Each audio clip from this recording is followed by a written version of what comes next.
Noong ika-28 ng buwan ng Nobyembre, pumaksak ang isang salipawpaw sa isang dako malapit sa Medellin Airport. Nasa loob ng eroplano, 77 mga tao. Mga miyembro ng isang soccer team na Brasiliano, ang Chapecoense. Taga Chapeco, isang siyudad na nasa Santa Catarina, Brazil. At kasama rin mga journalist, ang technical committee, mga imbitado, at ang mga miyembro ng crew. Bumibiyahe yung Chapecoense upang maglaro labang sa Colombia team na Atlético Nacional sa Medellin. Ang naging unang itineraryo ng Lamia, ang kumpanya nagrenta ng Chapecoense, ay mula sa Guarulhos Airport sa São Paulo hanggang sa Santa Cruz de la Sierra, Bolivia. Nung nasa Santa Cruz ang Lamia, nag-refuel upang mag-take off para tuloy ang biyahe hanggang Medellin. Nung malapit ang eroplano ng Lamia sa Jose Maria Cordova International Airport, request ng flight controller na kailangan mag-orbit ang mga eroplano na malapit mag-landing kasamang Lamia. Kasi may isang eroplano sa Viva Colombia na hindi may original plano na mag-landing sa Medellin, pero may fuel leak at kailangan mauna sa approach. Kasama ang Lamia, mayroong 2 eroplano pa. Isa sa Latam Airlines at ang iba sa Avianca Airlines. Lahat na ito ay nasa waiting procedure orbita hanggang mag-landing ang Viva Colombia. Bawat orbita ay may tagal ng 4 na minuto. Nung nasa katapusan ng 3 liko, nag-report ang piloto na lack of fuel ang plane. Ang kailangan mag-landing agad. Ang Lamia start descending at nag-report ang piloto na mayroong electric pain. Kasi sa oras na ito, hindi na gumagana ang 4 na turbine. Binigay ng flight controller ang minimum altitude ng 10,000 feet.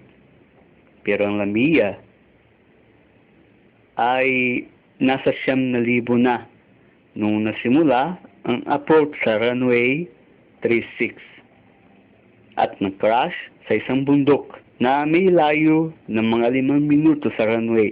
Nag-crash alas 10 ng gabi. Namatay 71 sa aksidente na ito. Nag-crash ang aeroplano sa bundok ng Cerro Gordo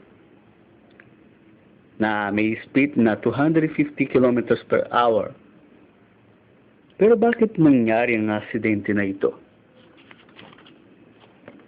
Ayon sa investigasyon, ang piloto hindi sumunod sa original plano na Flight 5 Mike India 2933 na dapat mag-landing sa isang airport sa gitna ng itineraryo Santa Cruz de la Sierra, Medellin, upang refuel.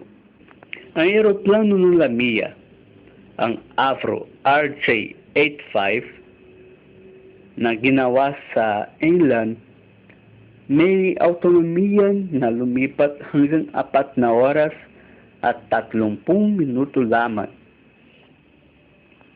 Ang calculation ng flight hanggang Medellin may tagal ng 4 na oras at 15 minuto na direct flight. Sa makatuwid pagay, 15 minuto na tira. Nag-orbita ng 3 beses. So, kung mga 4 na minuto kada liko, ibig sabihin na nagtuloy bukod sa 4 hour 50 minutes and 12 minutes more.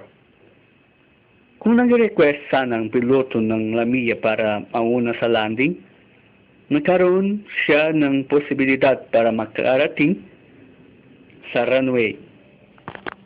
Pero hindi request ang piloto kasi alam niya kung ganun ang report na walang siyang fuel, makaroon siya sa malaking multa na hindi niya kaya babayarin. At yung piloto siya mismo ang may-ari ng Lamia. Ang regular na flight plan kailangan mayroon sa route ang itineraryo ng 3 lugar. A, B, and C. Sa makatwid bagay, ang calculation of fuel ay A plus B plus C.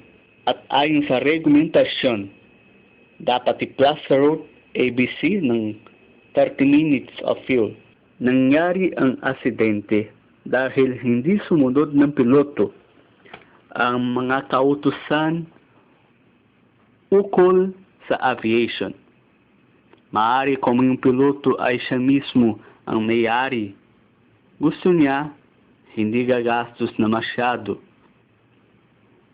At sa kumpanya ng Lamia, isa lang ang salipapaw mayroon. Ito si Bruno Gomez, taga Brazil.